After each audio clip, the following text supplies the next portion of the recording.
चलिए सीधा मुद्दे पर आते हैं। इतिहास में कुछ तारीखें ऐसी होती हैं जो सिर्फ किताबों के पन्नों तक सीमित नहीं रहती, बल्कि वो पूरे के पूरे उपमहाद्वीप का नक्शा और भविष्य दोनों बदल कर रख देती हैं। आज के इस विश्लेषण में हम एक ऐसी ही घटना की बात करेंगे, प्लासी का युद्ध। मतलब ये कोई आम लड़ाई नहीं थी। ये बंगाल के नवाब और अंग्रेजों के बीच वो भयानक टकराव था जिसने भारत की पूरी किस्मत ही पलट दी। जरा सोचिए, सिर्फ व्यापार करने आई एक कंपनी ने अचानक पूरे शासन की बागडोर कैसे अपने हाथों में ले ली। आइए इसी को गहराई से समझते हैं। आज की इस चर्चा का हमारा रोड मैप बिल्कुल क्लियर है। हम मुख्य रूप से 3 चीजों पर फोकस करेंगे। इस युद्ध के असली कारण क्या थे, युद्ध के मैदान में उस दिन आखिर हुआ क्या था, और सबसे महत्वपूर्ण, इसका वो भयानक प्रभाव जो अगले 200 सालों तक भारत को झेलना पड़ा। बस इन्हीं अहम बिंदुओं पर हमारी आज की चर्चा रहेगी। तो चलिए 23 जून 1757 के उस दिन पर चलते हैं। ये सिर्फ एक सैन्य टकराव नहीं था, ये वो पल था जहां से भारत में ब्रिटिश राजनीतिक सत्ता की असल नींव पड़ी। व्यापारी अब शासक बनने जा रहे थे।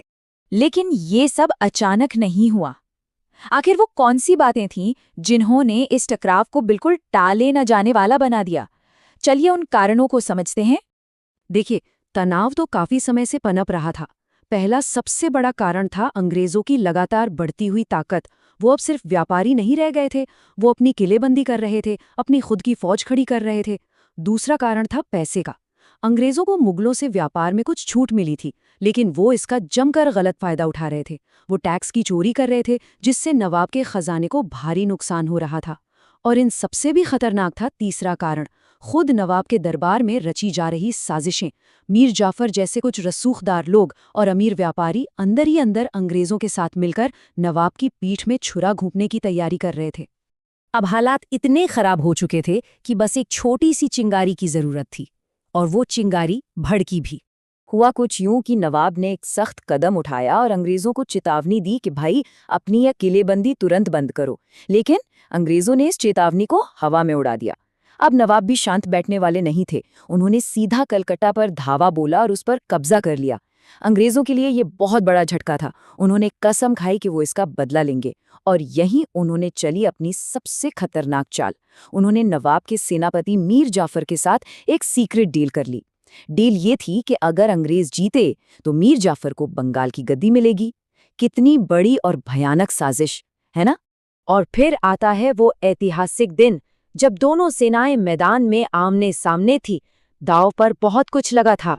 जरा इस आंकड़े को देखिए। एक तरफ नवाब की विशाल सेना जिसमें लगभग 50,000 सैनिक, और दूसरी तरफ ब्रिटिश सेना में मुश्किल से 3,000 सैनिक। मतलब अगर आप कागज पर देखें तो अंग्रेजों की जीत का कोई चांस ही नहीं था। ये कोई मुकाबला ही नहीं लग रहा था। 50,000 के सामने सिर्फ 3,000। लेकिन कहते हैं ना कि कभी कभी किस्मत और मौसम सब कुछ बदल देते हैं। अचानक से मैदान में जोरदार बारिश शुरू हो गई। अंग्रेजों का कमांडर बहुत चालाक था।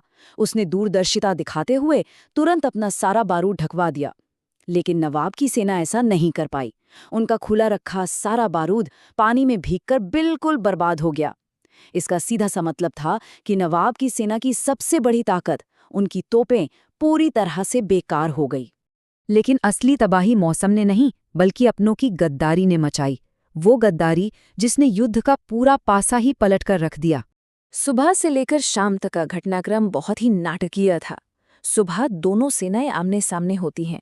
दोपहर की बारिश ने नवाब की तोपों को खामोश कर दिया। पर सबसे बड़ा धोखा तो दोपहर के बाद हुआ। नवाब का अपना सेनापति मीर जाफर अपनी पूरी टुकड़ी के साथ बस मैदान में चुपचाप खड़ा रहा।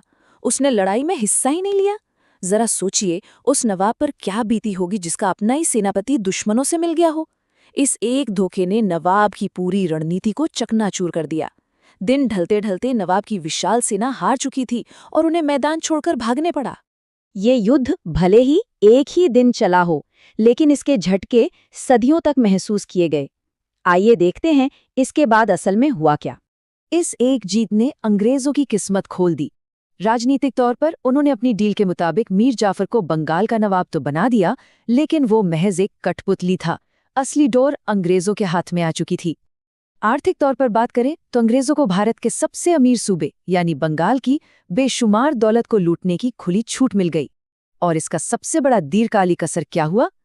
इसी जीत ने भारत में ब्रिटिश राज का वो दरवाजा खोला जिसने अगले 200 सालों तक भारत को गुलाम बनाए रखा। इसके बाद की लड़ाइयों ने तो उपमहाद्वीप पर उनकी पकड़ और भी मजबूत कर दी। अब इन सब बातों को जानने के बाद एक बहुत ही गहरा सवाल जहन में आता है, जब कोई बहुत ताकतवर राज्य अंदर से ही बट जाए तो क्या होता है? प्लासी का युद्ध साफ साफ दिखाता है कि 50,000 की विशाल सेना भी एक छोटी सी टुकड़ी के सामने हार सकती है अगर उनके अंदर एकजुटता न हो। स्रोत सामग्री से लिया गया ये विचार एकदम सटीक बैठता है। आंतरिक फूट और विश्वासघात किसी भी मजबूत राज्य को कमजोर बना सकते हैं। वाकई, अगर मीर जाफर ने उस दिन मैदान में गद्दारी नहीं की होती तो शायद इतिहास की किताबें आज कुछ और ही कह रही होती। शायद अंग्रेजों का शासन कभी इस तरह से मजबूत ही नहीं हो पाता। कैसे एक अकेले इंसान की गद्दारी ने एक पूरे राष्ट्र की किस्मत तय कर दी, ये सच में हैरान करने वाली बात है। और इसी विचार के साथ हम आज के इस विश्लेषण को यहीं खत्म करते हैं।